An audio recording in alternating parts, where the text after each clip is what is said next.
Hello dear student, how are you. आज के इस वीडियो में हम सॉल्व करने वाले हैं क्लास 12 इकोनॉमिक्स का जेक बोर्ड की तरफ से जो मॉडल पेपर आया है उस मॉडल पेपर क्वेश्चन का सब्जेक्टिव टाइप के क्वेश्चन को हम लोग सॉल्व करने वाले हैं। और इस वीडियो में सारे के सारे सब्जेक्टिव क्वेश्चन में जितने भी टोटल 22 क्वेश्चन दिया है उन 22 का 22 क्वेश्चन को इस वीडियो में हम लोग सॉल्व करने वाले हैं और इसमें हिंदी में सॉल्व करेंगे। इसके तुरंत बाद हम आप लोगों को इंग्लिश में भी जो है वो वीडियो अपलोड कर देंगे। परेशान होने का कोई जरूरत नहीं है, लेकिन उससे पहले आप लोगों को कुछ कुछ चीजों को ध्यान में रखना है। जो हम आप लोगों को समझा रहे हैं उस चीज को अच्छा से समझना।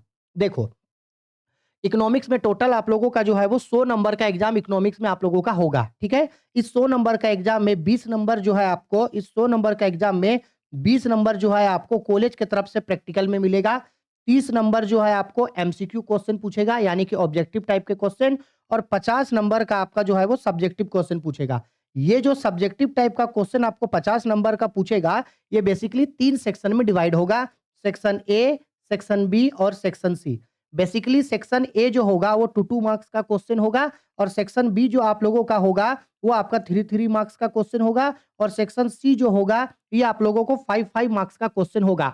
तो जिस सेक्शन से जितने मार्क्स का क्वेश्चन पूछेगा उस सेक्शन में आपको उतने ही वर्ड्स में उसका आंसर को देना है। ये नहीं करना है कि 2 नंबर का क्वेश्चन पूछा तो आपको उसको 1 पेज लिख के आना है, 3 नंबर का क्वेश्चन पूछा तो उसको 4 पेज लिख करके आना, 5 नंबर का क्वेश्चन पूछा तो उसको आधा पेज लिख के आना। नहीं, जेक बोर्ड की तरफ से एकदम इंस्ट्रक्शन दे दिया गया है। देखो समझा रहे हैं, सब्जेक्टिव टाइप के क्वेश्चन में टोटल नंबर ऑफ क्वेश्चंस जो होंगे वो 22 होंगे।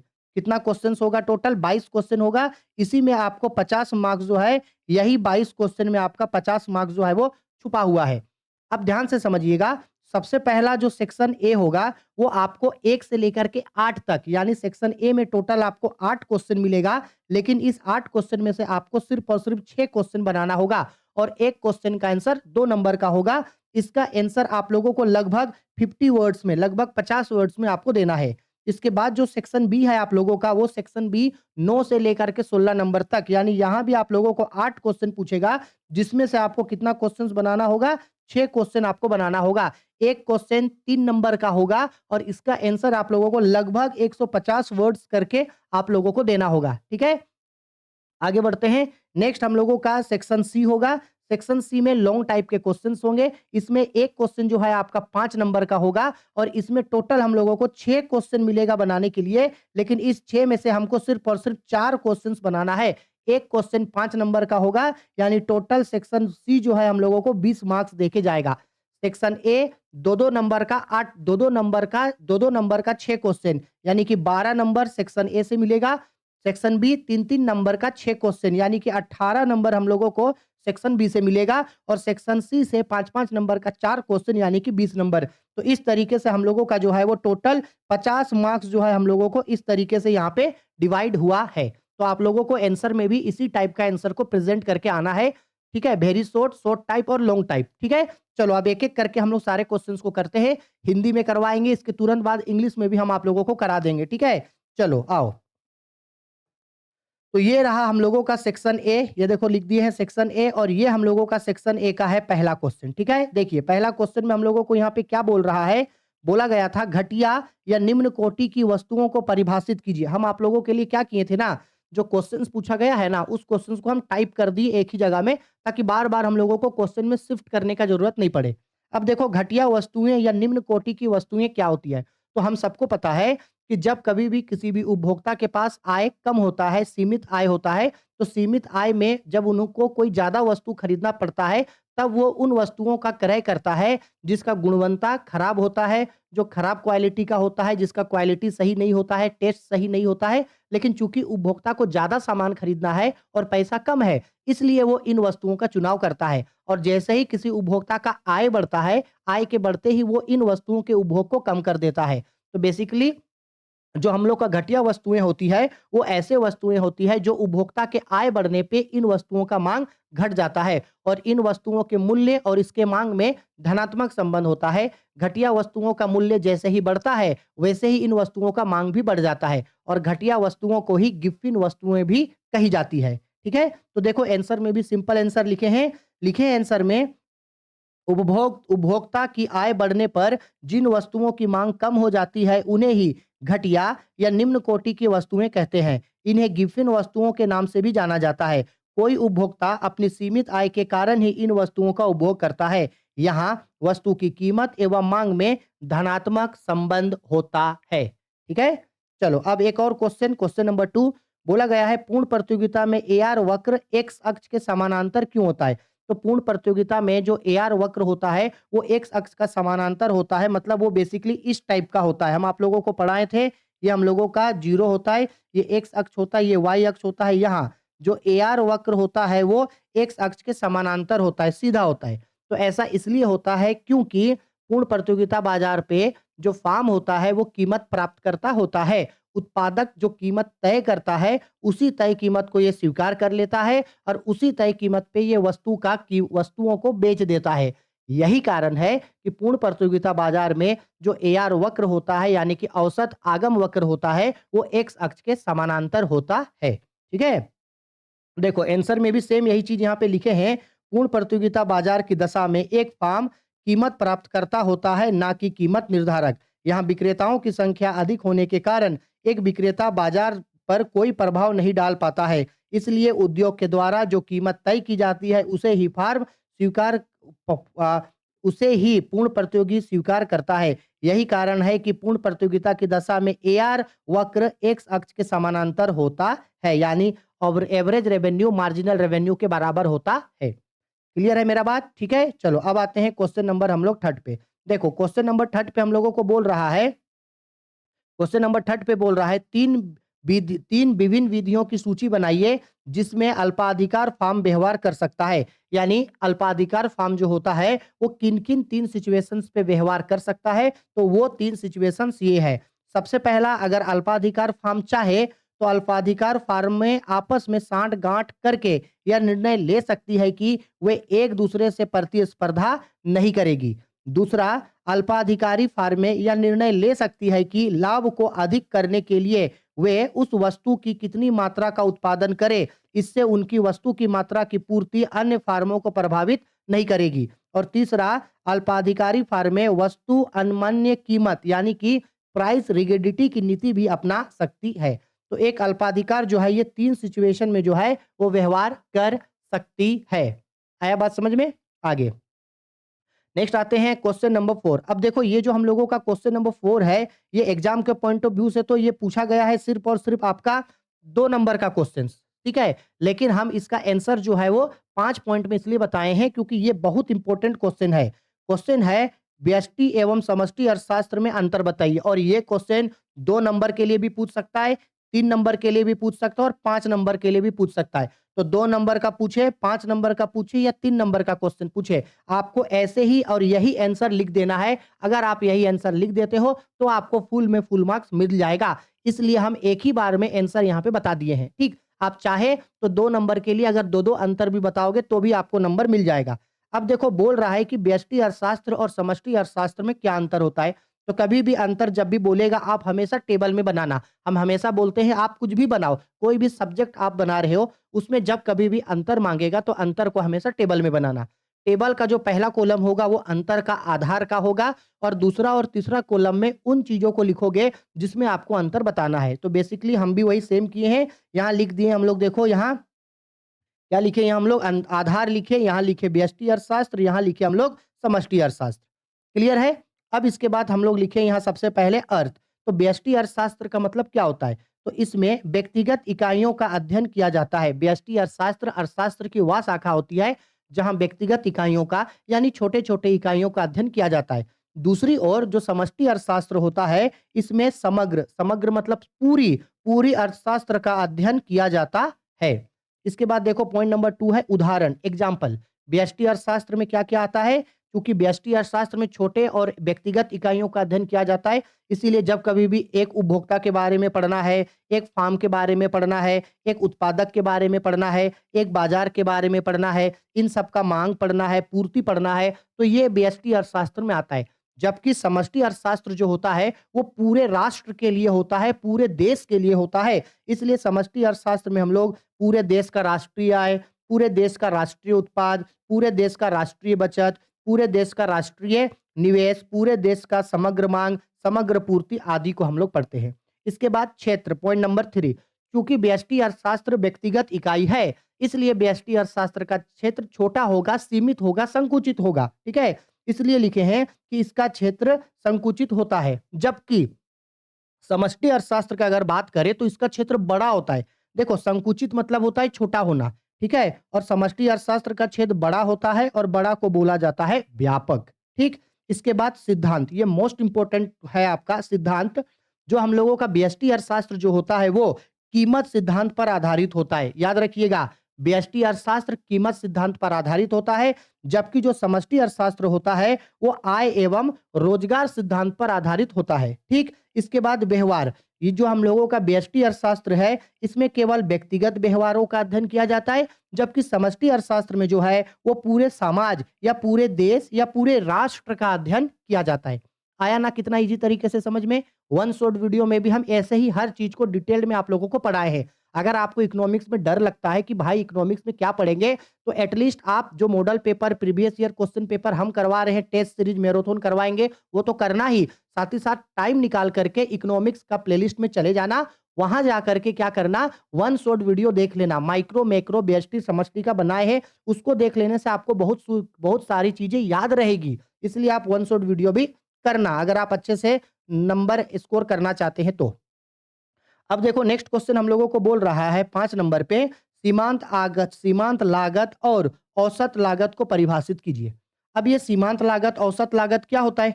तो सीमांत लागत का मतलब देखो, यहाँ पे सीमांत लागत को समझाए हैं कि सीमांत लागत क्या होता है। तो बोला जा रहा है किसी वस्तु के एक अतिरिक्त इकाई के उत्पादन करने से कुल लागत में जो परिवर्तन आता है उसे ही सीमांत लागत कहा जाता है। अर्थात सीमांत लागत कुल लागत में होने वाले परिवर्तन को कहा जाता है। यानी जब कभी भी एक अतिरिक्त वस्तु का उत्पादन हम लोग करेंगे, उसको उत्पादन करने की वजह से कुल उत्पादन में, कुल लागत में जो परिवर्तन आता है उसे ही हम लोग बोलते हैं सीमांत लागत, यानी कि मार्जिनल कॉस्ट। अब सीमांत लागत का ये हम लोगों का फॉर्मूला है, सीमांत लागत बराबर, यानी कि सीमांत लागत बराबर डेल्टा टीसी, यानी कि कुल लागत में परिवर्तन, डिवाइडेड बाय डेल्टा क्यू, यानी उत्पादन मात्रा में परिवर्तन। ठीक, अब दो चीज पूछा है, औसत लागत। तो देखो, औसत लागत के बारे में यहां बता रहे हैं कि औसत लागत क्या होता है। तो औसत लागत का मतलब होता है किसी भी वस्तु के उत्पादन करने में जो कुल लागत होता है, जब कुल लागत को प्रति इकाई वस्तु से भाग देने पर जिस भागफल की प्राप्ति होती है उसे ही औसत लागत कहते हैं। या आप ऐसे भी बोल सकते हैं, प्रति इकाई वस्तु का उत्पादन लागत। हम जितना भी वस्तुओं का उत्पादन किए हैं उसमें एक एक वस्तु के उत्पादन का जो लागत होगा उसे ही हम लोग औसत लागत कहते हैं। वही बोल रहा है, कुल लागत को वस्तु की प्रति इकाई से भाग करने पर जिस लागत की प्राप्ति होती है उसे ही औसत लागत कहा जाता है। अर्थात वस्तु की प्रति इकाई लागत को ही औसत लागत कहा जाता है।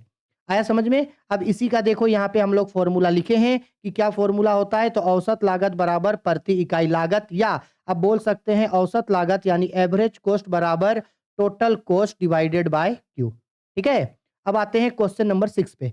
6 पे बोल रहा है वैधानिक तरलता अनुपात क्या है। तो वैधानिक तरलता अनुपात क्या है? तो वैधानिक तरलता अनुपात का मतलब होता है, वैधानिक तरलता अनुपात क्या है? तो वैधानिक तरलता अनुपात का मतलब होता है कि हर व्यापारिक बैंक को अपने पास नगद मुद्रा का एक निश्चित प्रतिशत जमा करना होता है, रखना पड़ता है, या तो फिर अपनी मुद्रा का एक निश्चित प्रतिशत हिस्सा परिसंपत्तियों के रूप में अपने पास रखना पड़ता है। यानी जितने भी बैंक है, वो बैंक क्या करेगा ना, जितना भी उसके पास पैसा है उसका एक सर्टेन अमाउंट अपने पास जमा करके रखेगा, या उसको लिक्विड एसेट में अपने पास रखेगा। उसी को हम लोग बोलते हैं वैधानिक तरलता अनुपात। ठीक है, statutory liquidity ratio, statutory liquidity ratio, SLR बोला जाता है इसको। क्या बोला जाता है इसको? SLR बोला जाता है। अब देखिए, वही चीज यहाँ पे हम लोगों को दिया गया है, लिख रहा है कि प्रत्येक बैंक को अपनी परिसंपत्तियों का एक निश्चित प्रतिशत को अपने पास नकद के रूप में या अन्य तरल परिसंपत्तियों के रूप में कानूनी तौर पर रखना पड़ता है, जिसे वैधानिक या संवैधानिक तरलता अनुपात कहा जाता है। और ये कौन तय करेगा कि कौन बैंक अपने पास कितना पैसा रखेगा? ये तय करता है आरबीआई। अगर इंडिया का बात करें तो इंडिया में ये आरबीआई तय करता है। जब कभी भी केंद्रीय बैंक को साख का विस्तार करना होता है तो इस समय ये इस अनुपात को घटा देता है, और जब साख का संकुचन करना होता है तो इस अनुपात को बढ़ा दिया जाता है। ठीक है, केंद्रीय बैंक वाला चैप्टर में हम आप लोगों को इसको पढ़ाए हैं। अब आते हैं क्वेश्चन नंबर 7। देखिए क्वेश्चन नंबर 7 पे बोल रहा है उपभोग फलन किन किन चरों के बीच संबंध को व्यक्त करता है। ये जो उपभोग फलन होता है वो किन के बीच संबंध को व्यक्त करता है। तो देखो वेरी सिंपल है कि एक जो उपभोग फलन होता है ये कुल आय और कुल निवेश के बीच संबंध को व्यक्त करता है। ठीक है, कुल आय और कुल किसके बीच, कुल आय और एक मिनट हाँ रुकना, कुल आय और कुल उपभोग के बीच संबंध को व्यक्त करता है। जैसे एक व्यक्ति कितना कुल पैसा वो कमाया है और वो उन पैसे को किन चीजों में वो व्यय करेगा, उपभोग करेगा, इसके बीच संबंध को ही उपभोग फलन बताता है। हम इतना पैसा कमाए हैं, हम इतना पैसे को इन इन चीजों में खर्च करेंगे, इन इन चीजों का उपभोग करेंगे, तो इसी को हम लोग बोलते हैं उपभोग फलन। ठीक है, इस फलन का खोज मुख्य रूप से किन्स ने किया था। याद रखना किसने इसको खोजा था, इस फलन को मुख्य रूप से किन्स को खोजा था। यही कारण है कि जो किन्स है ना उसको आधुनिक अर्थशास्त्र का पिता कहा जाता है। ठीक है, उपभोग फलन का मुख्य रूप से कुल आय एवं कुल उपभोग में व्यय में संबंध व्यक्त करता है। इस नियम को उपभोग का मनोवैज्ञानिक नियम भी कहा जाता है। उपभोग फलन यह बताता है कि आय के स्तर में वृद्धि होने पर उपभोग में प्रत्यक्ष वृद्धि होती है, लेकिन व्यय में वृद्धि आय में वृद्धि की दर से कम होती है। और ये देखो ये इसका फॉर्मूला होता है C=F ब्रैकेट में कैपिटल Y। अब आप बोलोगे C का मतलब क्या होता है, तो देखो यहाँ लिख रहे हैं कि ये जो हम लोगों का सी होता है, सी का मतलब होता है उपभोग यानी कंजम्पशन, वाई का मतलब होता है आय और एफ का मतलब होता है फलन यानी कि फंक्शन।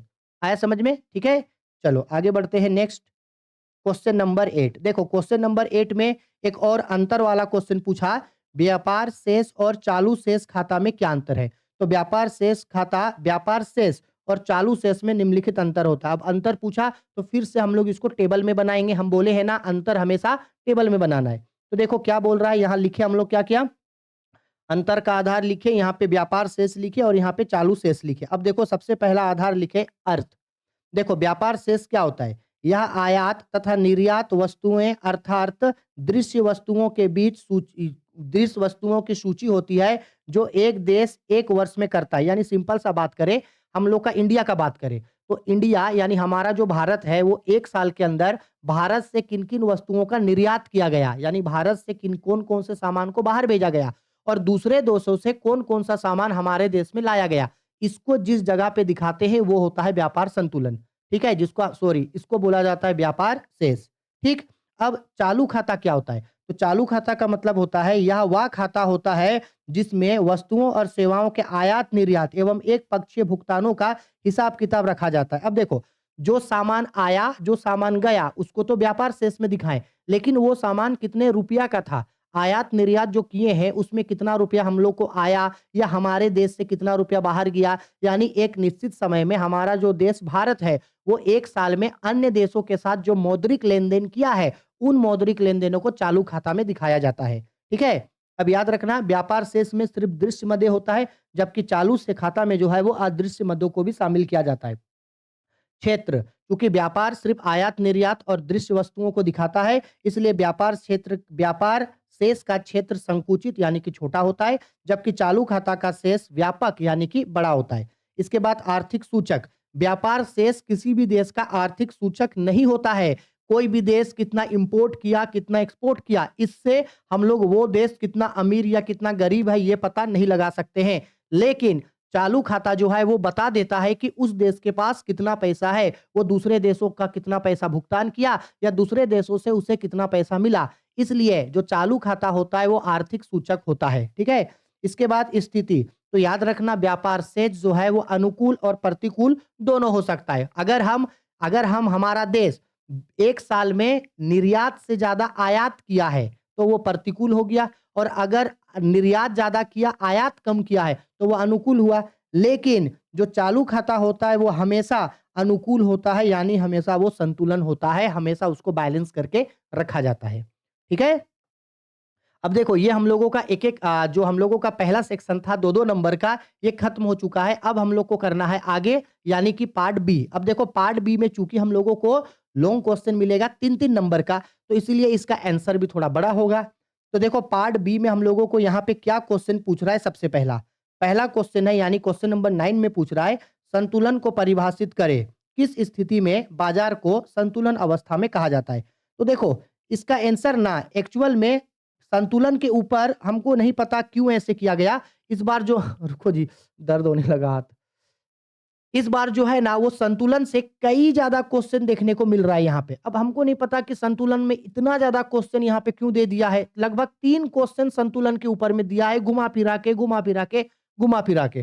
चलो करते हैं। देखो संतुलन का मतलब क्या होता है ना, कोई भी बाजार संतुलन की अवस्था में तब होता है जब उसको अधिकतम लाभ की प्राप्ति होती है, या कोई भी बाजार संतुलन में तब होता है जब उसका माँग और पूर्ति बराबर हो, या वो संतुलन में तब आएगा जब वो उत्पादन की मात्रा में कोई भी परिवर्तन नहीं करता है। एक फार्म जितने वस्तुओं का उत्पादन पहले करता था, आज भी वो उतने ही वस्तुओं का उत्पादन कर रहा है। इसका मतलब है कि फार्म संतुलन में है।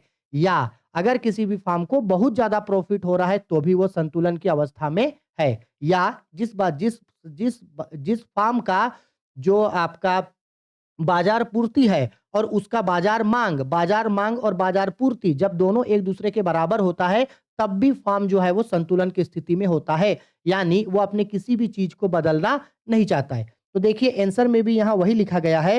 यहाँ आंसर में लिखे हैं, बाजार संतुलन से आशय एक ऐसी स्थिति से होती है जहां कोई फर्म अथवा उत्पादक न तो अपने उत्पादन स्तर में कोई वृद्धि करती है और ना ही कोई कमी करती है। अन्य शब्दों में कहें तो संतुलन का बिंदु अधिकतम लाभ का बिंदु होता है। जिस बिंदु पर किसी फर्म को अधिकतम लाभ की प्राप्ति होती है, उसे ही संतुलन का बिंदु कहा जाता है। अर्थात जब बाजार की कुल आपूर्ति यानी कि कुल पूर्ति बाजार की कुल मांग के बराबर होती है, तो ऐसी स्थिति में ही बाजार को संतुलन माना जाता है। ठीक है।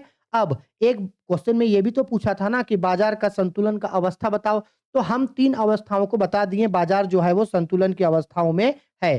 सबसे पहला है उत्पादन स्तर में कोई परिवर्तन ना होना। अगर उत्पादन स्तर में कोई परिवर्तन नहीं हो रहा है, जितना पहले उत्पादन होता था अभी भी उतना ही उत्पादन हो रहा है, इसका मतलब है कि फार्म संतुलन में है। या तो फिर उत्पत्ति के साधनों का स्थिर होना, उत्पादन करने के लिए जिन साधनों का पहले उपयोग किया जाता था आज भी वही साधन है, साधन में कोई परिवर्तन नहीं हो रहा है, तो भी फार्म संतुलन में है। इसके बाद आगे है मांग एवं आपूर्ति बराबर होना, यानी कि बाजार मांग बाजार पूर्ति के बराबर है, तो भी वो फर्म जो है वो संतुलन की अवस्था में है। ठीक है। चलिए आगे बढ़ते हैं। Question number 10। क्वेश्चन नंबर 10 पे बोल रहा है हम लोगों को घटती सीमांत उपयोगिता के नियम की व्याख्या करें। अच्छा याद है आप लोगों को, हम आप लोगों को जो चैप्टर 3 आप लोगों को पढ़ा रहे थे, उस समय हम आप लोगों को सीमांत उपयोगिता ह्रास नियम बताए थे, जो गोस्सेन का पहला नियम है। एच गोस्सेन ने 2 नियमों का प्रतिपादन किया था, 2 नियम बताए थे। गोस्सेन का पहला नियम होता है सीमांत उपयोगिता ह्रास नियम, या जिसको हम लोग बोलते हैं घटती सीमांत उपयोगिता का नियम, और दूसरा होता है सम सीमांत उपयोगिता का नियम। तो गोस्सेन का जो पहला नियम था घटती सीमांत उपयोगिता का नियम, या जिसको सीमांत उपयोगिता ह्रास नियम बोलते हैं, ये नियम होता क्या है? हम सबको पता है कि जब कभी भी कोई भी उपभोक्ता किसी वस्तु का उपभोग करता है, तो उसको उपयोगिता मिलती है। जैसे-जैसे वस्तु की इकाई बढ़ती है, सीमांत उपयोगिता यानी कि मार्जिनल यूटिलिटी हमेशा घटते जाता है। याद रखना, एक अतिरिक्त वस्तु के उपभोग करने से कुल उपयोगिता भले ही बढ़ेगी, लेकिन सीमांत उपयोगिता जो होती है वो घटती जाती है। तो जब कोई उपभोक्ता अपनी सीमित आय से किसी वस्तु का उपभोग करता है, वस्तु के इकाइयों को बढ़ाते जाता है, तो उससे उपयोगिता की प्राप्ति होती है। वस्तु का उपभोग करते-करते उपभोग इकाई बढ़ाने से सीमांत उपयोगिता घटती जाती है। एक ऐसा स्थिति आता है जहां उपभोग का इकाई और उससे मिलने वाला उपयोगिता दोनों बराबर हो जाता है, यानी कि उपभोक्ता संतुलन पे हो जाता है। लेकिन अगर संतुलन में आने के बाद भी अगर उपभोक्ता उपभोग की इकाई को बढ़ाता जाता है, तो उससे मिलने वाला उपयोगिता धनात्मक से ऋणात्मक हो जाता है। इसे ही हम लोग सीमांत उपयोगिता ह्रास नियम के नाम से जानते हैं। 3 अवस्था इसमें होगा, एक घट रहा है लेकिन उपभोक्ता ठीक है, एक संतुलन का अवस्था होगा और एक ऋणात्मक यानी धनात्मक संतुलन का बिंदु और ऋणात्मक। वही चीज को देखो यहाँ पे समझाए हैं। ठीक है, देखिएगा। बोल रहा है क्वेश्चन पे यहाँ पे देखिए, बोल रहा है घटती सीमांत उपयोगिता नियम की व्याख्या करें। ठीक है, देखो लिखे हैं घटती सीमांत उपयोगिता का नियम अर्थात सीमांत उपयोगिता ह्रास नियम, जिसे गोसेन का पहला नियम भी कहा जाता है। इस नियम के अनुसार जब किसी वस्तु के एक अतिरिक्त इकाई का उपभोग किया जाता है तो इससे मिलने वाली सीमांत उपयोगिता यानी मार्जिनल यूटिलिटी घटती चली जाती है। एक स्थिति आने के बाद उपभोग की इकाई और उससे मिलने वाली उपयोगिता शून्य हो जाती है, जहां उपभोक्ता पूर्ण संतुलन के बिंदु पर आ जाता है। परंतु यदि इसके बाद भी उपभोक्ता वस्तु की इकाई के उपभोग को बढ़ाता जाता है तो इससे मिलने वाली उपयोगिता धनात्मक से ऋणात्मक हो जाती है। इसे ही सीमांत उपयोगिता ह्रास नियम कहा जाता है। ठीक है, अब आप लोगों को अच्छा से समझा सके इसलिए देखिए यहाँ पे टेबल आप लोगों के लिए लेके आए हैं, और ये कोई नया टेबल नहीं है, ये वही टेबल है जो हम आप लोगों को जब ये चैप्टर पढ़ा रहे थे उस समय हम आप लोगों को यही टेबल किए थे। देखो यहाँ पे लिखे हम लोग वस्तु x की इकाई और यहाँ लिखे हैं उससे मिलने वाला हम लोगों का सीमांत उपयोगिता। अब देखो क्या हो रहा है, जैसे जैसे उपभोग का इकाई बढ़ रहा है, देखो जब एक वस्तु का उपभोग किए तो सीमांत उपयोगिता 40 था, जब दो वस्तुओं का उपभोग किए तो सीमांत उपयोगिता 30 हो गया, जब तीन वस्तुओं का उपभोग किए तो सीमांत उपयोगिता 20 हो गया, जब चार वस्तुओं का उपभोग किए तो सीमांत उपयोगिता 10 हो गया, जब पांच वस्तुओं का उपभोग किए तो सीमांत उपयोगिता 0 हो गया। और ये जो 0 हुआ है यही हम लोगों का संतुलन का बिंदु होता है। ये जो 0 है यही हम लोगों का क्या है, संतुलन का बिंदु। लेकिन इस संतुलन के बिंदु पे आने के बाद भी अगर उपभोक्ता इकाई को बढ़ाता जाएगा, 5 के बाद अगर वो 6 आ गया तो इससे मिलने वाली उपयोगिता धनात्मक से अब ऋणात्मक हो गया, 7 हो गया तो ये घट के कितना हो गया, -20 हो गया। इसी को हम लोग जो है यहाँ पे, इसी चीज को हम लोग यहाँ पे जो है वो ग्राफ में हम लोग दिखा दिए हैं। आया समझ में मेरा बात? ठीक है, और ये ग्राफ बहुत इंपॉर्टेंट है, ग्राफ में जरूर दिखाना। अगर आप ग्राफ दिखाओगे तो आपको फुल में फुल नंबर मिलेगा। ठीक है, आया समझ में? चलो आगे बढ़ते हैं। आगे नेक्स्ट क्वेश्चन में देखो फिर वही है संतुलन। बाजार संतुलन से आप क्या समझते हैं, रेखा चित्र से स्पष्ट करें। तो देखो भाई, कोई भी बाजार जो है वो संतुलन की अवस्था में तब आता है, अभी बताए थे ऊपर ना, कोई भी बाजार संतुलन की अवस्था में तब आता है जब बाजार की जो मांग है वो बाजार की पूर्ति के बराबर हो। यानी बाजार में जितना वस्तुओं का उत्पादन हो रहा है वो उतना वस्तुओं का मांग हो रहा है और उतने ही वस्तुओं को वो पूर्ति कर दे रहा है। तो इस अवस्था को बाजार का संतुलन बोला जाता है। और इसको ग्राफ से बोला तो देखो इसका ग्राफ जो है वो इस तरीके से बनेगा। ठीक है, यहाँ मांग हो गया और ये हम लोगों का मांग हो गया और पूर्ति हो गया, ये हो गया डिमांड कर्व हो गया, और ये हम लोगों का डिमांड ये हम लोगों का डिमांड कर्व हो गया, और ये हम लोगों का हो गया सप्लाई कर्व। और यहाँ जहाँ डिमांड और सप्लाई एक दूसरे के क्या हुआ, बराबर हो गया, यहाँ बराबर हुआ ना, यहीं पे बाजार जो है वो संतुलन की अवस्था में आ गया। ठीक है, आया समझ में? ठीक है, एक बार इसको पढ़ना, पढ़ते ही समझ में आ जाएगा हम क्या आप लोगों को समझा रहे हैं। आगे बढ़ते हैं नेक्स्ट, ये बहुत इंपॉर्टेंट क्वेश्चन है, बहुत इंपॉर्टेंट। सकल घरेलू उत्पाद को परिभाषित कीजिए, यह सकल राष्ट्रीय उत्पाद से किस प्रकार संबंधित है। सकल घरेलू उत्पाद यानी ग्रोस डोमेस्टिक प्रोडक्ट क्या होता है ये बताओ। फिर आपको ये भी बताना है कि ये जो हम लोग का ग्रोस डोमेस्टिक प्रोडक्ट यानी कि सकल घरेलू उत्पाद होता है वो सकल राष्ट्रीय उत्पाद यानी ग्रोस नेशनल प्रोडक्ट से इन दोनों का क्या रिलेशन है। ठीक है, तो सबसे पहले तो भाई सकल घरेलू उत्पाद क्या होता है ये जानते हैं। तो सकल घरेलू उत्पाद का मतलब होता है किसी भी देश के भौगोलिक सीमा के अंदर, यानी किसी भी देश के अंदर एक वर्ष में जितने भी वस्तुओं तथा सेवाओं का उत्पादन हुआ है उनके वस्तुओं तथा सेवाओं के अंतिम मूल्य का मौद्रिक मूल्य। यानी कि अगर हम बात करें तो भारत में एक साल के अंदर, हमारे देश भारत में एक साल के अंदर जितने भी वस्तुओं तथा सेवाओं का उत्पादन हुआ है उन वस्तुओं तथा सेवाओं का अंतिम मौद्रिक मूल्य को ही सकल घरेलू उत्पाद कहते हैं। याद रखना, सकल घरेलू उत्पाद में कभी भी मध्यवर्ती वस्तुओं का मूल्य को शामिल नहीं किया जाता है। ठीक है, तो वही लिख रहे हैं, साधारण शब्दों में कहें तो एक देश की घरेलू सीमा के अंदर एक वर्ष में उत्पादित सभी वस्तुओं तथा सेवाओं के बाजार या मौद्रिक मूल्य के योग को ही सकल घरेलू उत्पाद यानी कि जीडीपी कहा जाता है। या किसी देश में एक निश्चित अवधि में उत्पादित वस्तुओं और सेवाओं का कुल मूल्य होता है। इसका उपयोग किसी देश की अर्थव्यवस्था के आकार और स्वास्थ्य का संकेतन के रूप में किया जाता है। किसी देश की जीडीपी में निजी और सार्वजनिक व्यय तथा उत्पादन को शामिल किया जाता है। इसमें केवल पैसे के लिए बेची गई वस्तुओं तथा सेवाओं के अंतिम मूल्य को शामिल किया जाता है।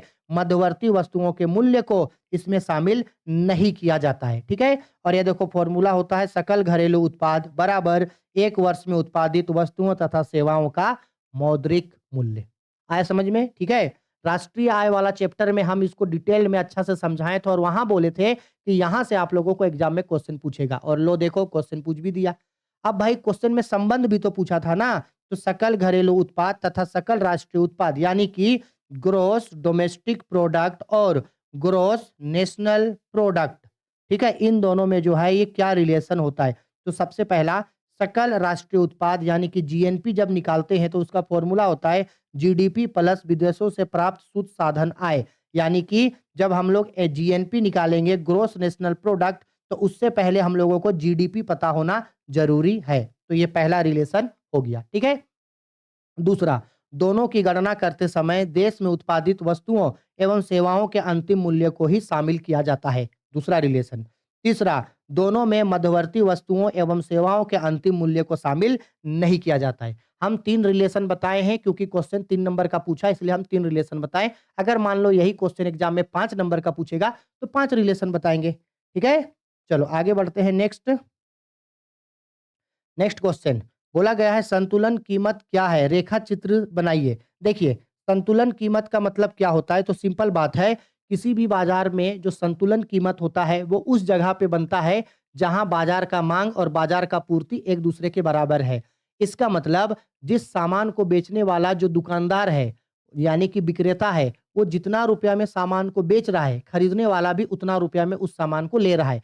तो जहां बाजार का मांग और बाजार का पूर्ति यानी बाजार का आपूर्ति एक दूसरे के बराबर होता है, वहीं पे कीमत का निर्धारण होता है। इसे ही संतुलन कीमत या साम्य कीमत कहा जाता है। और किसी भी बाजार में मांग और पूर्ति के द्वारा ही कीमत तय होता है। तो यहाँ भी जो संतुलन कीमत होगा वो मांग और पूर्ति पर ही निर्भर करेगा। और इस नियम के बारे में मार्शल ने बताया था। मार्शल ने एक कैंची का एग्जाम्पल दिया था और उन्होंने कहा था कि ये कैंची जो होता है ना, कैंची का दोनों सिरा होता है ना, एक कैंची होता है, कैंची का दोनों सिरा होता है ना, तो एक मांग है, एक पूर्ति है। तो मांग और पूर्ति जहां आपस में मिलेगा वहीं पे कीमत का निर्धारण होगा। ठीक है?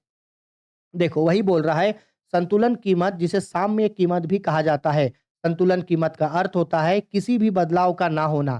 संतुलन कीमत वो कीमत होता है जहां वस्तु की मांग एवं वस्तु की पूर्ति दोनों एक दूसरे के बराबर होती है। इस सिद्धांत का प्रतिपादन मार्शल ने किया था। संतुलन कीमत में मांग और पूर्ति का आपस में बराबर होना यह दर्शाता है कि एक विक्रेता जिस कीमत पर वस्तु की जितनी मात्रा बेचना चाहता है, उसी कीमत पर क्रेता भी उस वस्तु की उतनी मात्रा खरीदने को तैयार है। बोला गया है किसी बाजार में वस्तुओं एवं सेवाओं के कीमत का निर्धारण संतुलन कीमत पर ही होती है। संतुलन कीमत को साम्य कीमत भी कहा जाता है। यानी फॉर्मूला होता है संतुलन कीमत का मतलब है संतुलन कीमत इज इक्वल टू वस्तु की मांग बराबर वस्तु की पूर्ति। इस तरीके से इसका जो है वो ग्राफ बनेगा। ठीक है? ये हम लोगों का डिमांड कर्व है ऊपर से नीचे और नीचे से ऊपर सप्लाई कर्व। तो यहाँ जिस जगह डिमांड और सप्लाई एक दूसरे को काटा वहीं पे कीमत का निर्धारण हो जाएगा। ठीक है? अभी हम लोग इसको नीचे ग्राफ में भी करेंगे, टेंशन नहीं लो। अब देखो यहाँ टेबल के थ्रू हम लोग इसको समझ रहे हैं। ठीक है? यहाँ लिखे हैं वस्तु कीमत प्रति इकाई यानी एक-एक वस्तु का कीमत, यहाँ लिखे हैं वस्तु की प्रति इकाई यानी कि वस्तु की पूर्ति और यहाँ वस्तु की मांग और यहाँ पे पूरा डिटेल में विवरण लिखे हैं। अब ध्यान से समझना। वस्तु की कीमत देखो, पहले कीमत ₹10 था, फिर ₹8 हो गया, ₹6 हो गया, ₹4 हो गया, ₹2 हो गया। तो हमको पता है ना जैसे-जैसे वस्तु का क्या होता है कीमत घटता है, वैसे-वैसे उसका पूर्ति भी घटता है। तो देखो पूर्ति भी घट गया, 100 हो गया, 80 हो गया, 60 हो गया, 40 हो गया, 20 हो गया और जैसे-जैसे कीमत घट रहा है वैसे-वैसे माँग तो बढ़ेगा। तो देखो माँग बढ़ने लगा, 20 हो गया, 40 हो गया, 60 हो गया, 80 हो गया, 100 हो गया। लास्ट कॉलम को हम लोग बाद में समझेंगे, ठीक है? अब ध्यान से इस चीज़ को पहले मेरा अच्छा से आप लोग समझना। देखो, जब वस्तु का कीमत ₹10 था, वस्तु का कीमत कितना था? ₹10 था। जब वस्तु का कीमत कितना था? ₹10 था, तो जो पूर्ति करता है यानी कि जो बेचने वाला है वो बोल रहा है कि ₹10 के हिसाब से हम 100 सामान वो बाजार बेच बेच दिया। मतलब 100 सामान वो बेचना चाहता है। लेकिन खरीदने वाला कितना खरीद रहा है? सिर्फ़ 20 और जैसे ही ये ₹8 हो गया, तो पूर्ति वाला कीमत पूर्ति को कम कर देगा।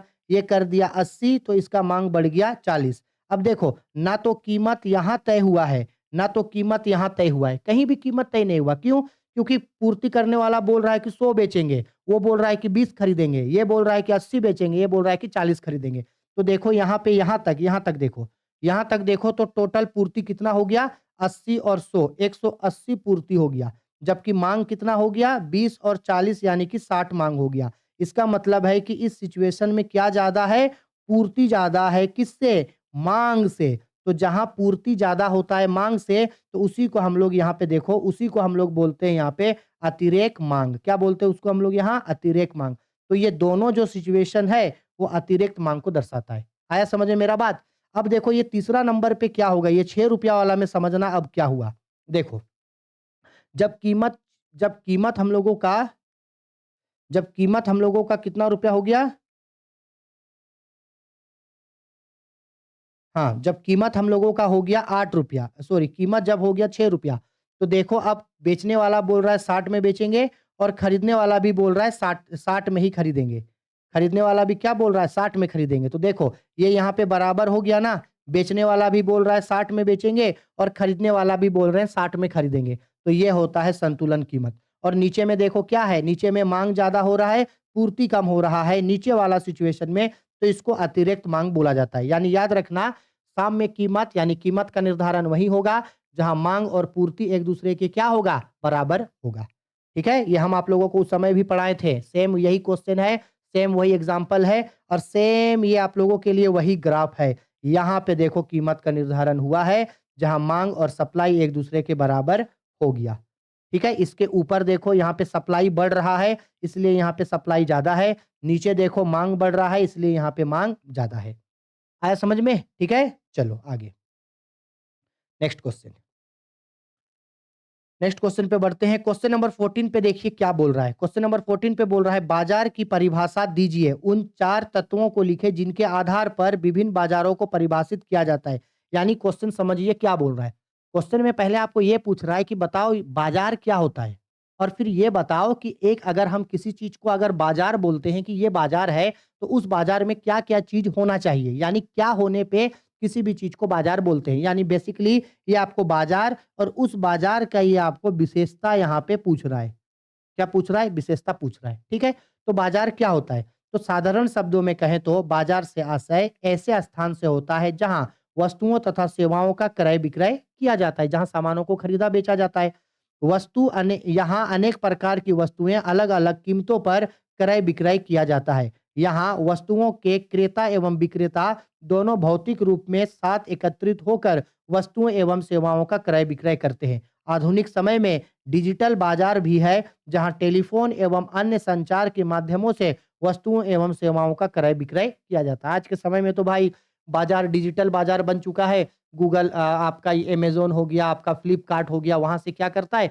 ऑनलाइन सब सामान मंगा लेता है ना? तो ये होता है बाजार। अब किसी चीज को बाजार हम तब बोलेंगे जब उसमें 4 खूबी हो, तभी हम उसको बाजार की कैटेगरी में रखेंगे। तो एक बाजार में जो है वो निम्नलिखित 4 चीज़ों का होना अनिवार्य होता है। ठीक है? यानी एक बाजार में किन-किन 4 चीज़ों का होना ज़रूरी है, देख लो। सबसे पहला बाजार का एक निश्चित क्षेत्र होना चाहिए। दूसरा, बाजार में क्रेताओं और विक्रेताओं का होना अनिवार्य है। तीसरा, बाजार में एक वस्तु होना चाहिए जिसको खरीदा बेचा जाएगा और चौथा, उस वस्तु का एक निश्चित मूल्य भी होना चाहिए। तो अगर ये 4 चीज़ है, तब हम लोग उसको बाजार बोलेंगे। अगर इन चारों में से कोई भी चीज़ गायब है, तब हम लोग उसको बाजार नहीं बोलेंगे। ठीक है? एक क्षेत्र होना चाहिए, क्रेताओं और विक्रेताओं की उपस्थिति होनी चाहिए, एक वस्तु होना चाहिए और उस वस्तु का एक मूल्य होना चाहिए। क्लियर बात है? चलो आगे। नेक्स्ट बढ़ते हैं क्वेश्चन। बोला गया है पूंजीवादी अर्थव्यवस्था की विशेषताओं को बताइए। अच्छा भाई पूंजीवादी अर्थव्यवस्था याद है ना? अर्थव्यवस्था के 3 क्षेत्र होते हैं। एक होता है पूंजीवादी अर्थव्यवस्था, एक समाजवादी और एक मिश्रित। भारत का अर्थव्यवस्था जो है वो एक मिश्रित अर्थव्यवस्था है। पूंजीवादी अर्थव्यवस्था ऐसे अर्थव्यवस्था होता है जिसमें कीमत तंत्र के आधार पर निर्णय लिए जाते हैं।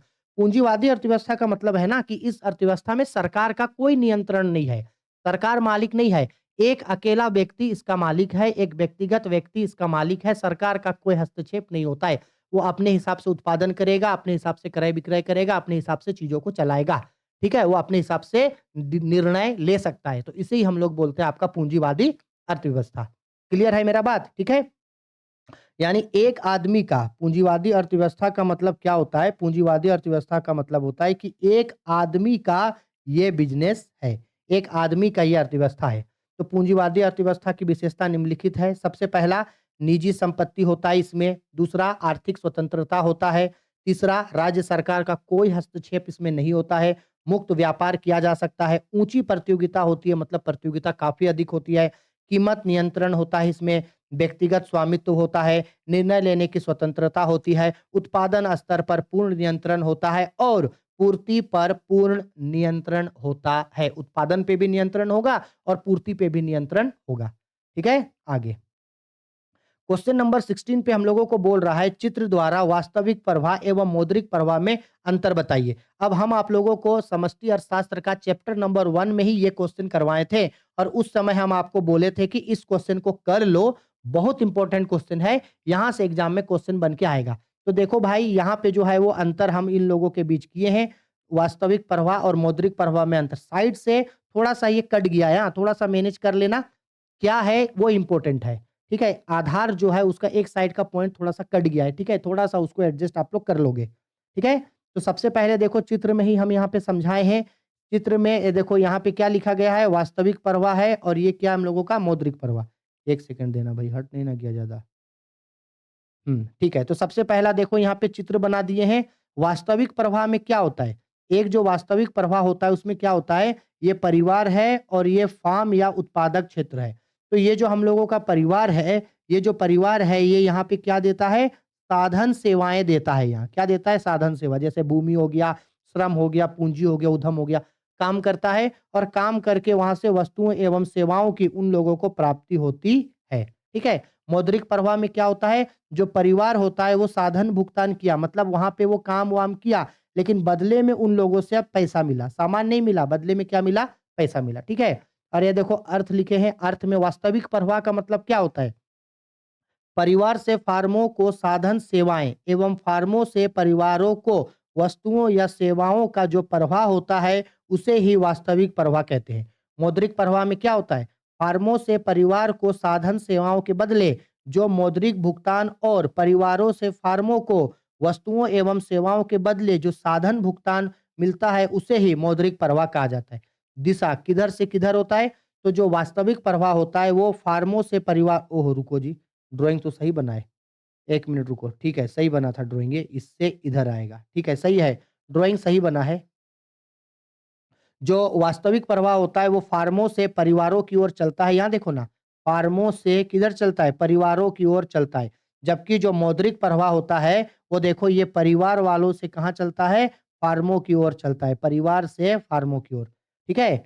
इसके बाद देखो आगे क्या लिख रहा है, पॉइंट नंबर आपका 3rd में तत्व, इसमें क्या-क्या चीज़ आता है? तो इसमें वस्तु आता है, सेवा आता है, उत्पादन का कारक जैसे श्रम, भूमि, पूँजी आता है और यहाँ क्या आता है? केवल मौद्रिक प्रवाह, मुद्रा। इसके बाद भूमिका या उत्पादन एवं वितरण को दर्शाता है, जबकि यह धन को दर्शाता है। आया समझ में? तो ये मोस्ट इम्पोर्टेंट क्वेश्चन है आप लोगों के लिए।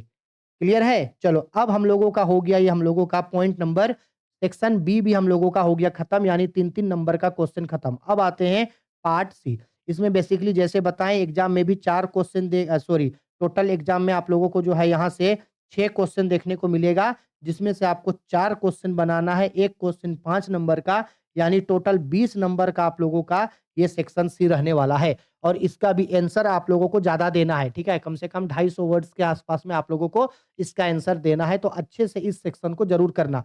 और एग्जाम में भी जब आप लोग बनाओगे ना, तो जो क्वेश्चन बनने लायक है उसको आंसर में क्वेश्चन में टिक मार देना कि ये बनाएंगे, बाकी छोड़ देना, ठीक है? और कुछ भी हो जाए एग्जाम में क्वेश्चन नहीं छोड़ना, ठीक है? चलो अब देखो मोस्ट इंपोर्टेंट क्वेश्चन बोला गया है, अधिमान वक्र से आप क्या समझते हैं? अधिमान वक्र की विशेषताओं को बताइए। अब आपके मन में सवाल आएगा कि सर अधिमान वक्र क्या होता है? तो अधिमान वक्र का मतलब होता है उदासीनता वक्र, अधिमान वक्र का मतलब होता है तटस्थता वक्र। अधिमान वक्र का मतलब होता है उदासीनता वक्र, अधिमान वक्र का मतलब होता है तटस्थता वक्र। जब कोई उपभोक्ता अपनी सीमित आय से 2 वस्तुओं का उपभोग करता है जिससे उसे समान संतुष्टि की प्राप्ति होती है। तो जैसे-जैसे एक वस्तु के उपभोग की इकाई को बढ़ाया जाता है, वैसे-वैसे दूसरे वस्तु के उपभोग में कमी आने लगती है। इसे ही जिस रेखा चित्र की सहायता से दर्शाया जाता है, उसे ही उदासीनता वक्र, तटस्थता वक्र या उसे ही अधिमान वक्र कहा जाता है। अधिमान वक्र ये बताता है कि किस स्थिति में कोई उपभोक्ता जो है वो अधिकतम संतुष्टि को प्राप्त कर रहा है। अगर वो 2 तरीके के सामान को खरीद रहा है, तो किस बिंदु पर उसको अधिकतम संतुष्टि की प्राप्ति होती है, इसे ही बताता है। क्योंकि देखो कोई भी उपभोक्ता हम हो चाहे आप हो, हम लोग ना वही सामानों को खरीदना प्रेफ़र करते हैं, यानी वही सामान को खरीदेंगे जिससे हम लोगों को ज़्यादा संतुष्टि मिले। अगर हम लोगों के पास कई सारा सामान का ऑप्शन है, तो हम लोग उन्हीं सामानों को पहले खरीदते हैं, जिससे हम लोगों को सबसे ज़्यादा संतुष्टि मिलता है। आया मेरा बात समझ में? ठीक है? तो देखिए यहाँ पे वही बताया गया है कि अधिमान वक्र जिसे उदासीनता वक्र या तटस्थता वक्र के नाम से भी जाना जाता है। यह वक्र 2 वस्तुओं के ऐसे सभी संयोगों को दर्शाती है जिससे उपभोक्ता को समान संतुष्टि की प्राप्ति होती है। यह वक्र उपभोक्ता के संतुष्टि स्तर को दर्शाता है। अधिमान वक्र अथवा उदासीनता वक्र रेखा का प्रत्येक बिंदु 2 वस्तुओं के विभिन्न संयोगों के साथ-साथ संतुष्टि के समान स्तर को बताता है और इस वक्र का प्रत्येक बिंदु वक्र के किसी अन्य बिंदु पर वरीयता नहीं रखता है। दूसरे शब्दों में कहें तो जब कोई उपभोक्ता अपनी सीमित आय पर 2 तरह के वस्तुओं का उपभोग करता है जिससे उसे समान संतुष्टि की प्राप्ति होती है। तो जैसे-जैसे एक वस्तु के उपभोग की इकाई को बढ़ाता जाता है, वैसे-वैसे दूसरे वस्तु के उपभोग की इकाई में कमी आने लगती है। इसे ही जिस वक्र की सहायता से दर्शाया जाता है उसे ही उदासीनता वक्र यानी कि अधिमान वक्र कहा जाता है। आया बात समझ में? ठीक है। अब देखो अधिमान वक्र यानी उदासीनता वक्र का हम लोग यहाँ पे वो टेबल लाए हैं और ये वही टेबल है जो हम आप लोगों को पढ़ाते समय बताए थे। एक्स्ट्रा कुछ नहीं। एक्स्ट्रा हम अपने साइड से कुछ नहीं कर रहे। जो पहले पढ़ाए हैं, जो आपके पास नोट्स अवेलेबल है, हम वही आप लोगों को दे रहे हैं। ताकि आप लोगों को ना लगे कि ए सर पढ़ाते समय तो आप कुछ और बताए थे, यहाँ तो कुछ और है। अरे बेटा वही चीज़ है। ठीक है? अब देखो यहाँ पे अलग-अलग संयोग को दिखाया गया है। यहाँ 2 वस्तु है, वस्तु X में सेब को रख दिए और वस्तु Y में संतरा। देखो वही एग्ज़ाम्पल जो वहाँ था। ये अलग-अलग संयोग है A, B, C, D, E, F ठीक है? और देखो सेब का इकाई बढ़ रहा है 1, 2, 3, 4, 5, 6 तो संतरा का जो इकाई है वो घट रहा है। 20 हो गया, 15 हो गया, 11 हो गया, 8 हो गया, 6 हो गया, 5 हो गया। बस इसे ही इस रेखा चित्र में दिखा दिए। यही होता है उदासीनता वक्र। याद रखना, एक जो उदासीनता वक्र जो होता है वो कभी भी किसी भी अक्ष को टच नहीं करेगा। उदासीनता वक्र जो है वो मूल बिंदु की ओर उन्नतोदर यानी कि उत्तल होता है, यानी कि इस तरीके का होता है, कॉनकेव होता है। इसको याद रखना हमेशा, ठीक है?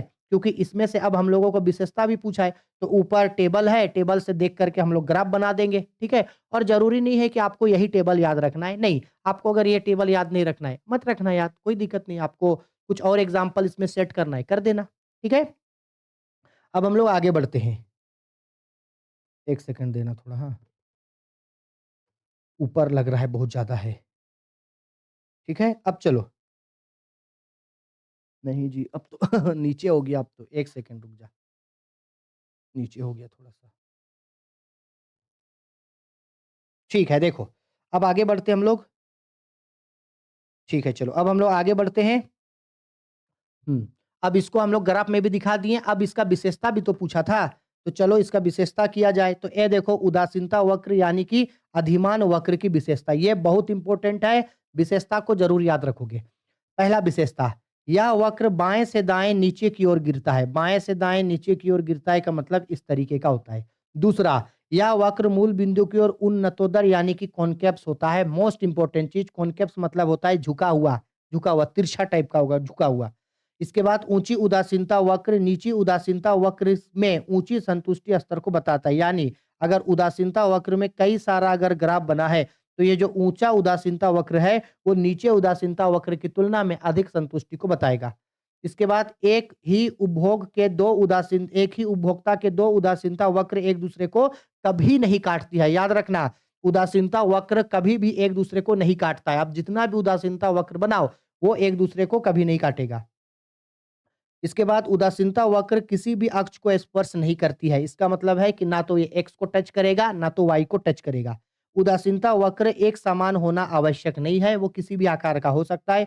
उदासीनता वक्र गोल आकार का भी हो सकता है। उदासीनता वक्र शून्य नहीं हो सकता। याद रखना उदासीनता वक्र कभी भी शून्य नहीं हो सकता है। ठीक है? आगे।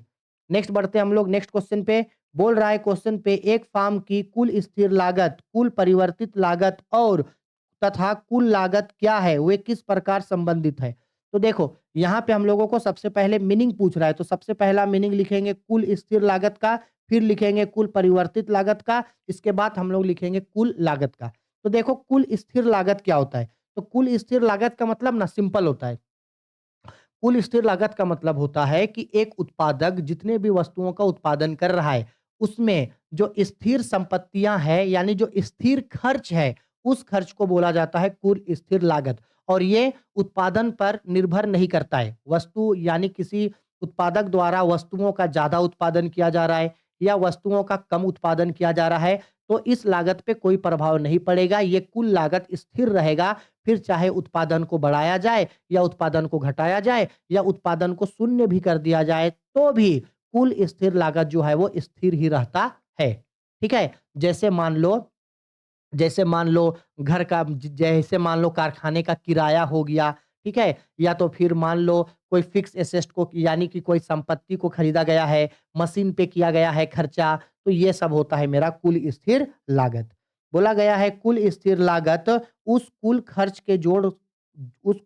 का जोड़ होता है जो उत्पादक को उत्पादन के स्थिर साधनों एवं सेवाओं को क्रय या भाड़े पर लेने के लिए खर्च करनी पड़ती है। जैसे भवन का किराया हो गया, मशीन की लागत हो गया, मैनेजर का वेतन और उस मैनेजर का वेतन जो अस्थाई है। ठीक है? कुल स्थिर लागत ऐसे लागत होते हैं जो उत्पादन की मात्रा के परिवर्तन होने पर परिवर्तित नहीं होते। अर्थात उत्पादन की मात्रा बढ़ने या घटने पर इस पर कोई प्रभाव नहीं पड़ता। अगर उत्पादन शून्य भी होता है, तो भी कुल स्थिर लागत पर इसका कोई प्रभाव नहीं पड़ता है। ठीक है? आगे। अब आते हैं हम लोग कुल परिवर्तित लागत, टोटल वेरिएबल कॉस्ट। देखो कुल स्थिर लागत को बोला जाता है टोटल फिक्स्ड कॉस्ट और कुल परिवर्तित लागत को बोला जाता है टोटल वेरिएबल कॉस्ट। अब देखो कुल परिवर्तित लागत हम लोगों का क्या होता है? तो कुल परिवर्तित लागत जैसे नाम से समझ में आ रहा है, परिवर्तन होगा। ये ऐसा लागत होता है जो बढ़ते घटते रहता है। अगर आज इतना खर्च किए तो ज़रूरी नहीं है ये इतना ही रहेगा, ये बढ़ते घटते रहेगा। ठीक है? जैसे मान लो कच्चे माल का लागत हो गया, गाड़ी भाड़ा हो गया, तो ये ऐसा खर्चा है, मजदूरी हो गया, पारिश्रमिक हो गया, ये ऐसा खर्चा है जो ऊपर-नीचे होते रहेगा और उत्पादन के बढ़ने पर ये खर्चा भी बढ़ जाएगा, उत्पादन के घटने पे ये खर्चा भी घट जाएगा और अगर उत्पादन शून्य हो गया तो ये भी शून्य हो जाता है। इसीलिए इसका नाम कुल परिवर्तित लागत कहलाता है, यानी परिवर्तनशील लागत। बोला गया है परिवर्तित लागतें अर्थात परिवर्तनशील लागत वह लागत होते हैं जो उत्पादक को उत्पादन के घटते बढ़ते के साधनों के प्रयोग के लिए खर्च करनी पड़ती है। जैसे कच्चे माल का लागत, इसके बाद विद्युत व्यय यानी बिजली का खर्चा, परिवहन भाड़ा, अस्थायी कर्मचारियों का वेतन आदि। कुल परिवर्तित लागत उत्पादन की मात्रा पर निर्भर करती है। बोला गया है उत्पादन की मात्रा बढ़ने पर परिवर्तनशील लागत भी बढ़ जाती है तथा उत्पादन की मात्रा घटने पर परिवर्तनशील लागत भी कम हो जाती है। यदि उत्पादन की मात्रा शून्य हो जाए तो कुल परिवर्तित लागत भी शून्य हो जाती है। ठीक है? चलो। अब आते हैं कुल लागत। तो देखो कुल लागत का मतलब क्या होता है ना? कुल लागत का मतलब सिंपल है। यानी टोटल कॉस्ट का मतलब होता है total fixed cost plus total variable cost. तो कुल लागत का मतलब होता है कि जितना भी सामान को बनाया गया है, कुल लागत का मतलब होता है कि जितना भी सामान को बनाया गया है, उस सामान को बनाने में जितना भी टोटल खर्चा हुआ, यानी कुल स्थिर लागत और कुल परिवर्तनशील लागत जितना भी खर्चा हुआ, उन सबको जोड़ दिए, तो जोड़ करके मेरा कुल लागत हो गया। ठीक है? कुल स्थिर लागत तथा कुल परिवर्तनशील लागत के योग को ही कुल लागत कहा जाता है। अर्थात किसी वस्तु के एक निश्चित मात्रा का उत्पादन करने के लिए उत्पादक को जितनी कुल व्यय करनी पड़ती है, उसके जोड़ को ही कुल लागत कहते हैं। यानी कि फॉर्मूला होता है कुल लागत बराबर कुल स्थिर लागत प्लस कुल परिवर्तनशील लागत। यानी कि होता है ये हम लोगों का total cost is equal to total fixed cost plus total variable cost. ठीक? अब चूंकि ये तो मीनिंग हो गया, अब चूंकि क्वेश्चन में हम लोगों का इसका क्या पूछा था, इनमें संबंध भी पूछा है कि इन तीनों में क्या रिलेशन होता है, तो संबंध पूछा है तो भाई टेबल तो बनाना होगा। तो कुल लागत यानी कि टोटल फिक्स्ड कॉस्ट, कुल परिवर्तनशील लागत यानी कि टोटल वेरिएबल कॉस्ट और कुल लागत यानी टोटल कॉस्ट में निम्नलिखित संबंध होता है। देखो ग्राफ को समझो, अगर आपको ये सारा चीज अगर नहीं देखना है अभी, आपको अगर ये सारा चीज नहीं देखना है अभी मत देखो, कोई टेंशन नहीं। आप ऊपर वाला इस ग्राफ को देखो।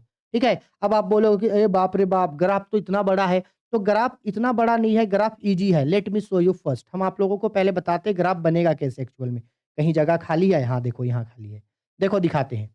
ये हम लोगों का एक्स हो गया चलो, ठीक है? ये एक्स हो गया, ये वाई हो गया। सब ओहो! क्या हो रहा है ये? ये एक्स हो गया और ये क्या हो गया? वाई हो गया। अब देखो समझना अच्छा से। तो उत्पादन बढ़ेगा चाहे घटेगा, कुल स्थिर लागत जो होगा यानी टोटल फिक्स्ड कॉस्ट जो होगा वो तो स्थिर होगा। जितना यहाँ पे अगर हम लोग मान लो कि अगर यहाँ पे व्यय यानी कि अगर हम लोग यहाँ पे लागत को दिखाते हैं, तो ये तो हम लोगों का स्थिर रहेगा। क्या रहेगा? स्थिर रहेगा। यानी ये जो हम लोगों का टोटल फिक्स्ड कॉस्ट है, ये हम लोगों का स्थिर रहेगा। जैसे देखो यहाँ पे दिखाए हैं, ये देखो इस लकीर को। देखो स्थिर है, स्थिर रहेगा, ठीक है? इसके बाद जो हम लोगों का टोटल वेरिएबल कॉस्ट है यानी कुल परिवर्तनशील लागत है, वो हम लोगों का 0 से भी तो स्टार्ट होगा क्योंकि अगर उत्पादन शून्य हो गया, तो कुल परिवर्तनशील लागत भी शून्य होगा, कोई खर्चा नहीं है। तो ये कभी बढ़ेगा, कभी घटेगा, कभी बढ़ेगा, कभी घटेगा, कभी बढ़ेगा, कभी घटेगा। कौन? ये हम लोगों का होता है आपका टोटल वेरिएबल कॉस्ट, ठीक है? और इन दोनों का जो जोड़ होगा वही ना टोटल कॉस्ट होगा। तो इन लोगों का जोड़ ही टोटल कॉस्ट होगा। तो टोटल कॉस्ट हम लोगों का ऊपर से जाएगा। टोटल कॉस्ट कहाँ से जाएगा? ऊपर से। तो टोटल कॉस्ट हम लोगों का यहाँ इस बिंदु से ऊपर से जाता है। बस फिर इसके बाद उच्चतम बिंदु पे एक जगह लाइन को मिला सकते हो, मिलाना होगा तो। बस यही तो इसका ड्राइंग है। ठीक है? आया समझ में? तो देखो यही चीज़ को अब हम लोग यहाँ पे ड्राइंग में जो है सेम इसी चीज़ को हम लोग यहाँ पे दिखाए हैं। देखो अब ये ड्राइंग समझ में आ गया क्या होता है? क्लियर बात है? आ गया समझ में? ठीक और ये सर ये इतना सारा क्या लिखा हुआ है? तो ये इतना सारा जो यहाँ पे लिखा हुआ है ना, ये उन सबका फुल मतलब कि उन लोगों का नाम लिखा हुआ है। ठीक है? कि टीक्यू का मतलब क्या होता है, आरक्यू का मतलब क्या होता है, केक्यू का मतलब क्या होता है। तो बस ये सब उसका मीनिंग है। आप देखना चाहो तो देख लेना, नहीं तो छोड़ देना, आपका मन। ठीक है? इसके बाद संबंध भाई, एक तो पहले ड्राइंग बनाना, अब ड्राइंग के बाद ही आप इन संबंध को यहाँ पे बता सकते हो। तो क्या संबंध होता है? पहला, कुल लागत, कुल स्थिर लागत और कुल परिवर्तनशील लागत के योग के बराबर होता है। सही बात है। दूसरा रिलेशन होता है कुल लागत वक्र, कुल स्थिर लागत वक्र और कुल परिवर्तनशील लागत वक्रों का ऊर्ध्वाधर योग के बराबर होगा। यानी इन दोनों का जो ड्राइंग होगा, ग्राफ है, उस ग्राफ को टोटल करेंगे, जोड़ेंगे तो ऊपर में जो है हम लोगों का टोटल कॉस्ट बन करके आता है। आया समझ में? बस यही इन लोगों में 2 रिलेशन होता है। 2 रिलेशन बहुत है। मीनिंग लिख करके ग्राफ बना के 2 रिलेशन निकाल दो, नंबर फुल में फुल मिल जाएगा। ठीक है? अब आते हैं बाजार कीमत एवं सामान्य कीमत में क्या अंतर है? अगर आप लोगों को याद होगा तो बाजार का संतुलन पढ़ाते समय हम आप लोगों को ये क्वेश्चन करवाए थे और जो हम वहां उस समय क्वेश्चन करवाए थे वही क्वेश्चन को हम यहाँ पे लिखे हैं, अलग से कुछ नहीं करवा रहे हैं। ठीक है?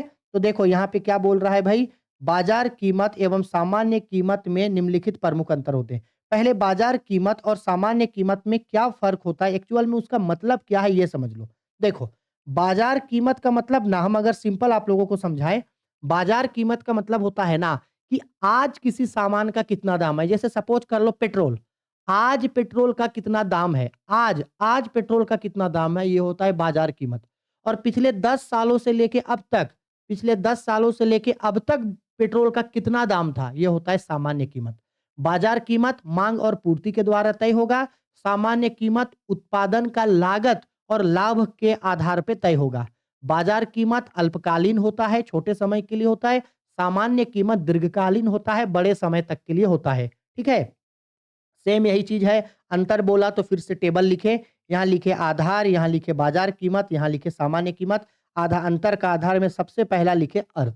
तो बाजार कीमत मतलब लिखे यहाँ पे किसी विशेष समय पर किसी विशेष समय पर बाजार में वस्तु एवं सेवाओं के बदले किया जाने वाला कुल भुगतान ही बाजार कीमत कहलाता है। सामान्य कीमत मतलब यह उत्पादन की लागत तथा सामान्य लाभ पर आधारित होता है। दूसरा समय अवधि, समय तो जो बाजार कीमत होता है वो अल्पकालीन होता है और जो सामान्य कीमत होता है वो दीर्घकालीन होता है। निर्धारण कैसे होगा? तो अभी बताएं, बाजार कीमत मांग और पूर्ति के द्वारा निर्धारण होता है, जबकि जो सामान्य कीमत होता है वो उत्पादन लागत और लाभ के द्वारा निर्धारित होता है।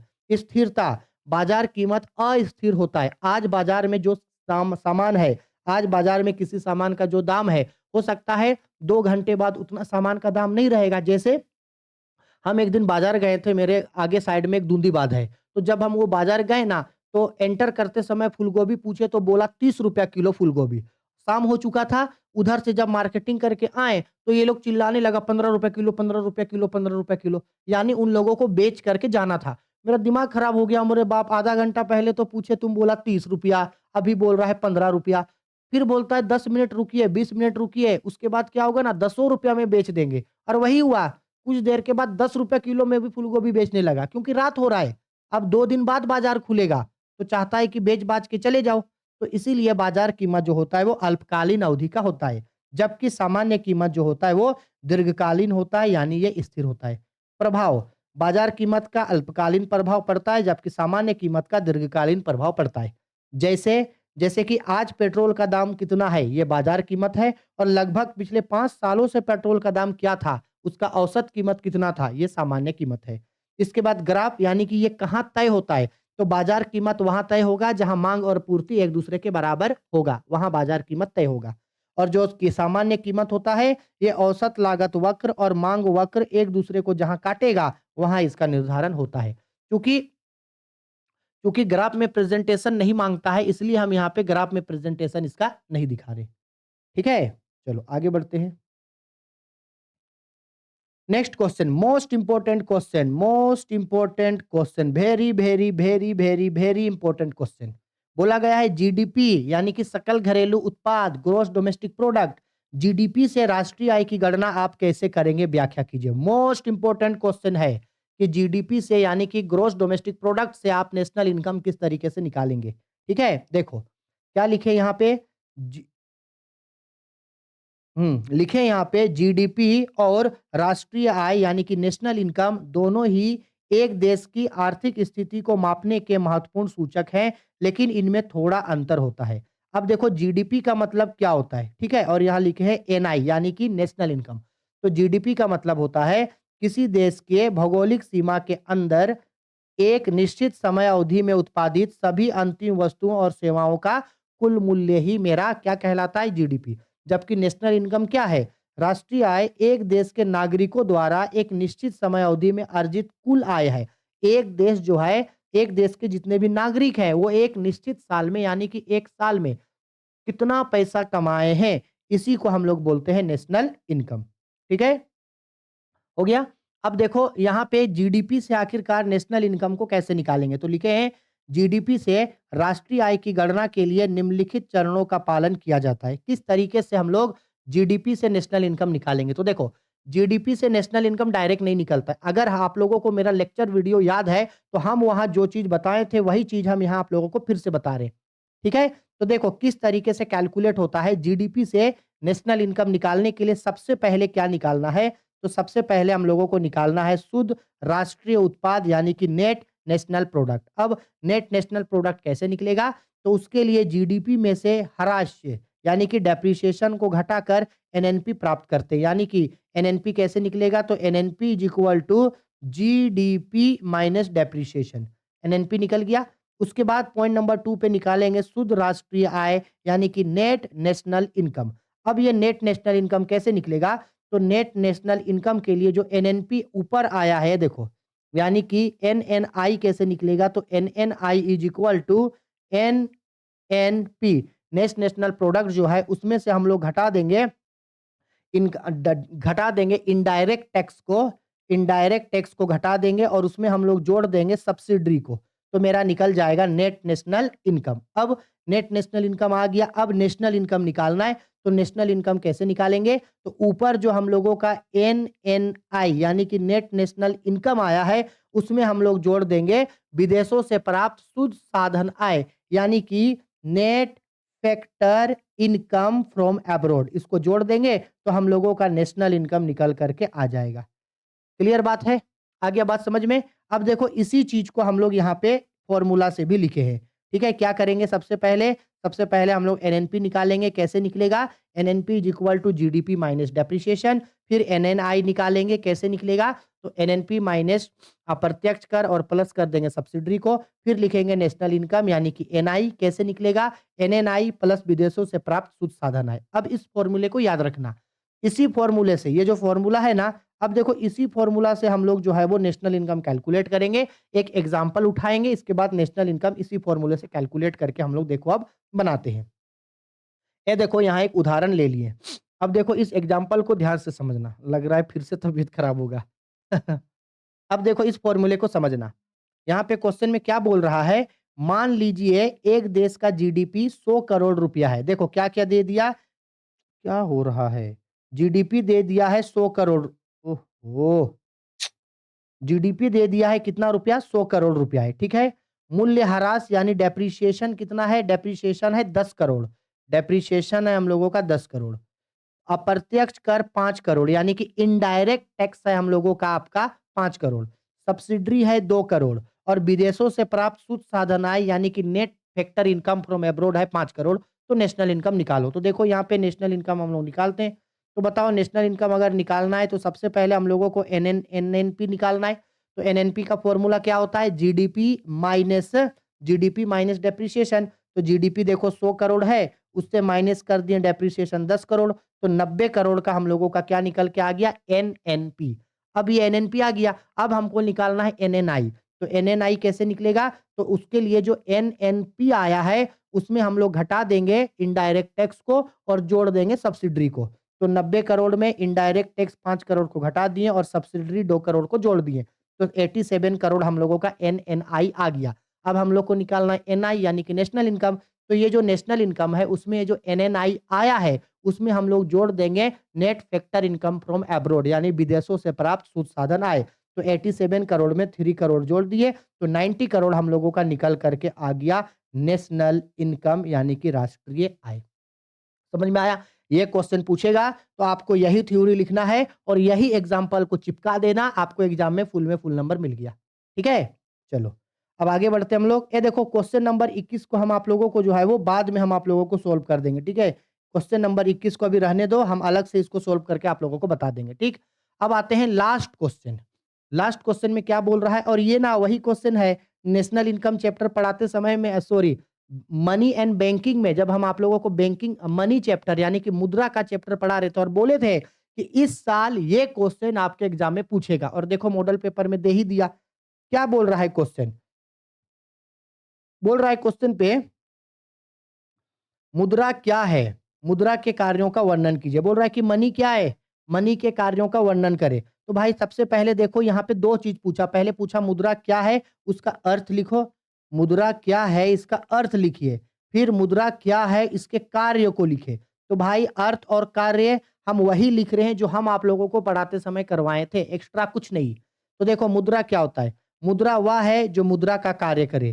कोई भी वस्तु जो मूल्य का मापक और विनिमय के माध्यम का कार्य करे उसे ही मुद्रा कहा जाता है। आज सभी प्रकार के विनिमय मुद्रा के आधार पर ही की जाती है। अब देखो हार्टले विदर्स ने मुद्रा के बारे में कहा था कि मुद्रा वह है जो मुद्रा का कार्य करे, जबकि कोलबर्न ने कहा था मुद्रा वह है जो मूल्य का मापक और भुगतान का साधन है। ठीक है? अब मुद्रा के कार्य तो हम सबको पता है ना, हम आप लोगों को बहुत अच्छा से डिटेल में ये चैप्टर कराए थे और हम बताए थे कि जो एक मुद्रा होता है उस मुद्रा के 3 महत्वपूर्ण कार्य होते हैं। तो मुद्रा के कार्यों को मुख्यतः 3 भागों में वर्गीकृत किया गया है। 3 प्राथमिक कार्य होता है। तो मुद्रा का जो पहला कार्य होता है उसको प्राथमिक कार्य बोला जाता है यानी कि प्राइमरी फंक्शन। दूसरा सहायक कार्य अथवा गौण कार्य यानी कि सेकेंडरी फंक्शन, और तीसरा होता है आकस्मिक कार्य यानी कि कंटीजेंट फंक्शन।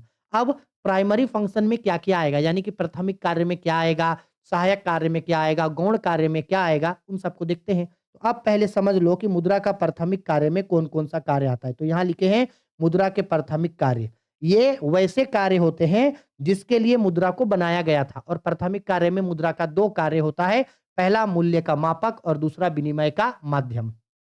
देखो, मुद्रा के प्राथमिक कार्य को मुख्य कार्य भी कहा जाता है। इन कार्यों के अंतर्गत मुद्रा के उन सभी कार्यों को सम्मिलित किया जाता है जो मुद्रा द्वारा सभी देश में संपादित किए जाते हैं। इसलिए मुद्रा के इन कार्यों को मौलिक या आवश्यक कार्य भी कहा जाता है। किसी भी देश की मुद्रा मुद्रा मुख्य रूप से इन्हीं कार्यों को पूरा करता है। अब देखो इसमें मुद्रा का 2 कार्य होता है। एक होता है विनिमय का माध्यम यानी कि मीडियम ऑफ एक्सचेंज, और दूसरा मूल्य का मापक। ये 2 चीज मुद्रा का प्राथमिक कार्य होता है। ठीक? इसके बाद आते हैं हम लोग मुद्रा का सहायक कार्य या गौण कार्य जिसको सेकेंडरी फंक्शन बोलते हैं। इसका मतलब है कि जो प्राइमरी फंक्शन है यानी जो मुद्रा का मुख्य कार्य है, प्राथमिक कार्य है, उस कार्य को चलाने के लिए ये मदद करता है। तो बोल रहा है मुद्रा के गौण कार्य के अंतर्गत ऐसे कार्य आते हैं जो मुद्रा के प्राथमिक कार्यों की सहायता के लिए किए जाते हैं। यही कारण है कि इन्हें मुद्रा का सहायक कार्य भी कहा जाता है। इसमें क्या-क्या आएगा? स्थगित भुगतान करना, मूल्य का संचय करना, मूल्य का हस्तांतरण करना, ठीक है? ये 3 चीज़ आएगा। अब आते हैं हम लोग मुद्रा का आकस्मिक कार्य जिसको कंटीजेंट फंक्शन बोलते हैं। प्राथमिक तथा गौण कार्य के अलावे मुद्रा के अन्य कार्य होते हैं, इन्हें ही मुद्रा के आकस्मिक कार्य में शामिल किया जाता है। इसके अंतर्गत मुद्रा के निम्नलिखित कार्य होते हैं। क्या-क्या? पहला साख का आधार हो गया, सामाजिक आय का वितरण का आधार, अधिकतम संतुष्टि का आधार, अधिकतम उत्पादन का आधार, पूंजी की तरलता या गतिशीलता में सहायक, शोधन क्षमता की गारंटी, निर्णय का वाहक और भुगतान की गारंटी। तो ये मुद्रा का जो है वो कार्य होता है। ठीक है? बस इतना ही हम लोगों का 22 क्वेश्चंस दिया था और 22 क्वेश्चंस जो है हम लोग पूरा डिटेल्ड में एक-एक चीज़ को पढ़ के खत्म कर लिए। आशा करता हूँ कि आप लोगों को हर एक चीज़ हम अच्छा से समझा पाए हैं। फिर भी अगर आप लोगों को कोई चीज़ समझ में नहीं आया हो, कोई डाउट्स हो, कुछ भी प्रॉब्लम हो छोटा या बड़ा, तो हमसे ज़रूर पूछ लेना और हम आप लोगों से यही सजेस्ट करेंगे कि आप लोग ना आर्ट्स, कॉमर्स, साइंस तीनों ही स्ट्रीम के स्टूडेंट हम इकोनॉमिक्स में जो वन शॉट वीडियो आप लोगों को करवाए हैं, वो सब आप लोग ज़रूर करना ताकि आपका कॉन्सेप्ट्स क्लियर हो। उसके बाद एग्ज़ाम में कहीं से भी क्वेश्चन पूछे, आप एकदम एग्ज़ाम में फोड़ के रख दो। इसलिए उन सबको रिवीज़न एक बार आप ज़रूर करोगे, वन शॉट वीडियो ज़रूर देखना। ठीक है? मिलते हैं नेक्स्ट वीडियो में। वीडियो पसंद आई है, नहीं पसंद आई, नीचे कमेंट करके बताओ। ज़्यादा से ज़्यादा वीडियो को शेयर करो और इसमें हम लोग लाइक रखते हैं 500 लाइक्स का। देखते हैं 500 लाइक्स आप लोग पुराते हो या नहीं। ठीक है? चलो बाय, टेक केयर।